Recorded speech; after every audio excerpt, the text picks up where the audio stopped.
दतिया की जनता शांत है, इसका मतलब इस बार करारा जवाब मिलने वाला है, यह कहना है अवधेश नायक का। राजशाही समय में बड़ौनी रियासत की हवेली जहां यतीम फिल्म बनी थी, पर बुधवार को कांग्रेस ने कार्यालय खोलकर सियासत की बिसात बिछा दी। बिसात के सूत्रधार राजा परमार व बापा साहिब के अथक प्रयासों से कांग्रेस ने बड़ौनी की हवेली पर कार्यालय खोलकर भाजपा को शिकस्त देने की पहल की है। वजह बताना मुनासिब होगा कि वर्ष 2008 से लेकर 2018 तक यहां भाजपा अपना कार्यालय खोलती आ रही थी, लेकिन इस बार कांग्रेस प्रत्याशी राजेंद्र भारती एवं अवधेश नायक की जोड़ी ने बड़ौनी में कार्यालय की शुरुआत की। इस दौरान भाजपा छोड़ कांग्रेस में शामिल हुए दीपक बेलपत्री ने तंज कसते हुए कहा कि आजकल फेसबुक पर एक ही बात चल रही है कि आएंगे तो दादा ही। तो भैया, तुम्हारे पास भले आदमी रहेंगे ही नहीं, जब तुम्हारे पास दादा ही आएंगे तो भले आदमी तो जाएंगे ही। वहाँ से तो हम अपने आप को भला आदमी समझते हैं, और तुम्हारे यहाँ जितने भी दादा टाइप के लोग हैं वो सब तुम्हारे यहाँ हैं, इसलिए हम भारती जी के साथ हैं।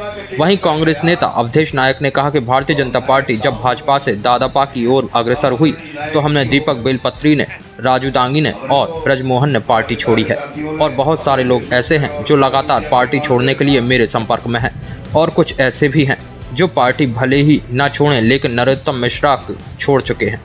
इसलिए नरोत्तम मिश्रा ऐसी उल जलूल हरकतें करने लगे जिससे उनकी हार स्पष्ट रूप से दिखाई दे रही है। आप सोचिएगा, और सबको मालूम भी हमारे सभी कांग्रेस परिवार के सदस्य कार्यकर्ता साथी हैं, दतिया में चुनाव लड़ने के लिए इनको कौन लाया था? आदरणीय शंभू तिवारी जी लाए थे कि नहीं लाए थे, बताइए। शंभू तिवारी जी इनको चुनाव लड़वाने के लिए लाए। कुछ राजनीतिक प्रतिस्पर्धा होती है, माननीय शंभू तिवारी जी की प्रतिस्पर्धा अवधेश नायक जी से भी थी और मुझसे भी थी। तो एक जो राजनीतिक गेम होता है, राजनीतिक खेल होता है, उसी के अंतर्गत उन्होंने सोचा कि हम इन सबसे अपना राजनीतिक हिसाब किताब भी पूरा कर लें। तो हिसाब किताब पूरा करने के लिए वो दतिया में नरोत्तम मिश्रा को लाए, और उनकी मेहनत, उनके अथक परिश्रम, उनकी लगन, उनकी निष्ठा, उनका समर्पण के कारण नरोत्तम मिश्रा जी चुनाव लड़े और चुनाव जीते। अब आप अंदाजा लगा लीजिए कि जिस व्यक्ति ने इतना सब किया हो और जिसके कारण नरोत्तम मिश्रा जी विधायक और मंत्री बने, बाद में उनको क्या मिला? मौत।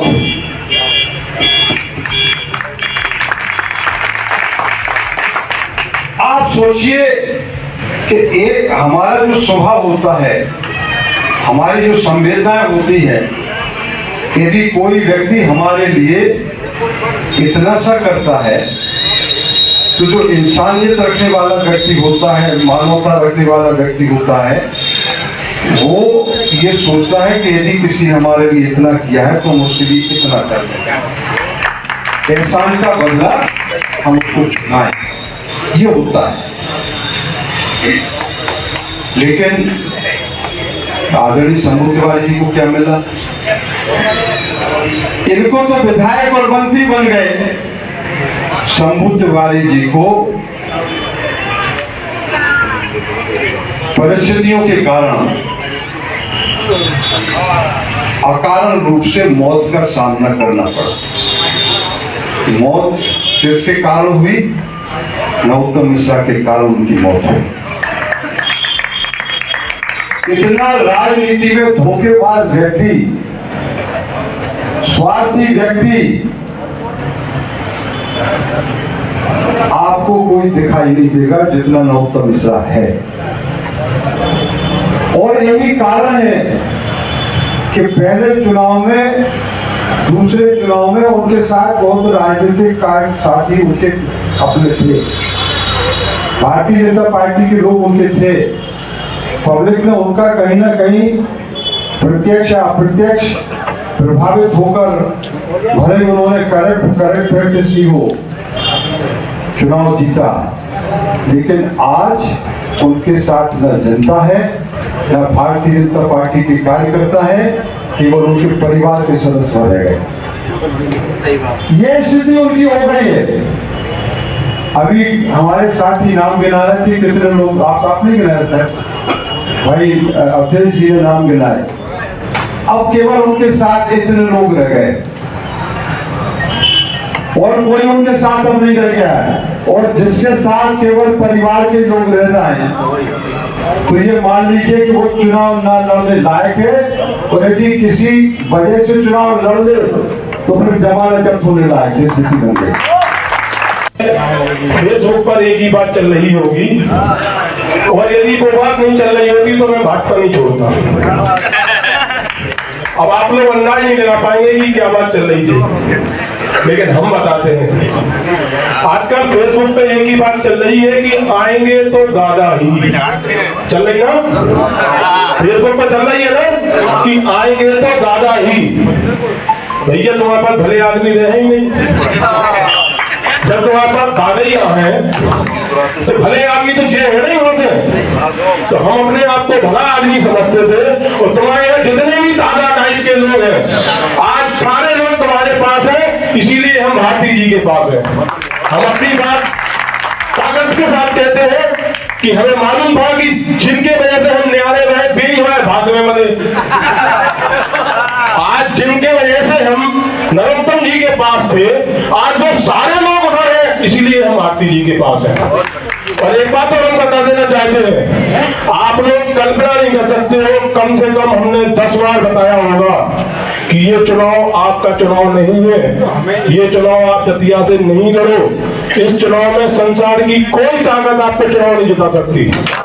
मैं भक्तेश्वर की कसम खा के कहता हूं, मैंने कहा, लेकिन इसके बावजूद भी इतने ताकतवर मंत्री होने के बाद भी उन्हें कहीं और से टिकट नहीं मिला, और वो दतिया से चुनाव लड़ रहे हैं।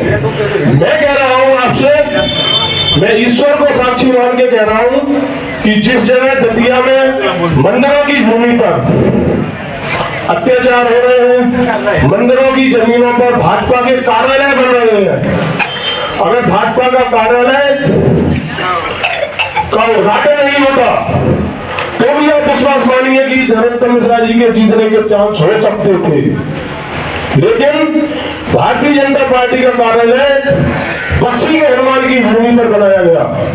हमने उनको बताया था कि कार्यालय का उद्घाटन नहीं करना, और जब कार्यालय का उद्घाटन हुआ तो कार्यालय के उद्घाटन होते ही उनके मुंह से एक ही शब्द निकला, क्या भैया आप लोग आपस में बधाई गाए जा रहे, आपस में मिठाई गाय बांट रहे, टिकट कांग्रेस पार्टी का हुआ, आप लोग मिठाई क्यों बांट रहे? हमने कहीं से निपट गए, हमने कहीं निपट गए हैं, कोई भी ताकत जो चुनाव नहीं जिता सका। तो हम आपसे ये कह रहे हैं कि हमारे संग कुछ नहीं हो सकता हो, हमें बिल्कुल शर्मा बनाया जा सकता है, हमें अजय शुक्ला बनाया जा सकता है, हमें सुदामा दोन बनाया जा सकता है, हमें संयुक्त तिवारी बनाया जा सकता है। अगर पंडितों की बात करते हैं तो कई पंडित ऐसे हैं जिनके संग अत्याचार हुए, लेकिन क्या है कि हम उनको ये नहीं मानते हैं कि वो थोड़े डरपोक हैं या थोड़े लहू टाइप के हैं, वे नहीं है। लेकिन क्या है कि जब से अंगूरी बैराज का जो पानी आ गया है, तब से थोड़ी दतिया के पानी में थोड़ी सी मिलावट हो गई है कि वो सहनशीलता सीख गए। तो हमारा कहना यह था कि रामसागर से जो पानी पहले जाता था, पहले का पानी जो था उससे दतिया का व्यक्ति चलता नहीं था। और दतिया की जनता तो ऐसी है, हम आपको एक बात और बता देना चाहते हैं कि दतिया की पब्लिक बहुत ही कम है। हम आपसे जो कह रहे हैं आप इस बात को समझना कि दतिया की पब्लिक बोलती कम है, और नाराज हो जाए तो और कम बोलती है, नाराज हो जाए तो और कम बोलती है, और जब मौका मिलता है तब पिटाई करती है। इस बार पिटाई का एक नारा लगाना शुरू कर दिया, अरे भैया आप उसी पे कायम रहते, आप उसी पे कायम रहते। जैसे ही पता पड़ा कि टिकट कट गया तो हम नायक साहब हो गए, हम आदरणीय नायक जी हो गए। हमने तो हमारे सारे साथियों ने अपने फेसबुक पे और सोशल मीडिया के अकाउंट पे लिखा कि बाहरी राजनीति ऐसा भी स्वार्थ होता है कि कलकत्ता का जयचंद्र आज आदरणीय नायक जी हो गया, आज आदरणीय नायक साहब हो गया। तुम्हारी यह स्थिति जो है, ये स्वार्थपरक राजनीति, सत्तालोलुप राजनीति दतिया की जनता अच्छी से समझ चुकी। और बिल्कुल सही कहा दीपक ने कि दतिया की जनता शांत होने के बावजूद भी ऐसा करारा जवाब देने के इस बार तैयार है। आप सबसे भी मेरा निवेदन है कि इस हवा को, इस आंधी को, इस रंगून को सुनामी बनाने में सहयोगी करना। जनता आपका साथ देने के लिए तैयार है। और सवाल इस बात का नहीं है, लोगों को लग रहा था, उन्हें भी लग रहा था, मेरे पास मुख्यमंत्री का भी फोन आ गया, मैंने रायन भाई साहब को बताया था, मैंने आदरणीय कमलनाथ जी को बताया, मुख्यमंत्री जी का फोन आया था भाई साहब, उन्होंने कहा आया ही होगा।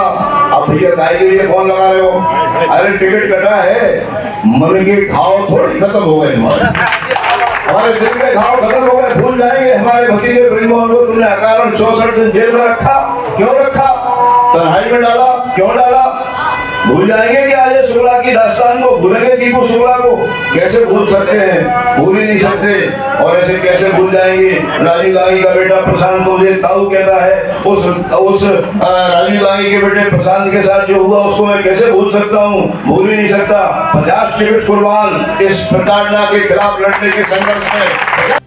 दतिया से प्रशांत श्रीवास्तव की report, Bundelkhand today news, Jhansi.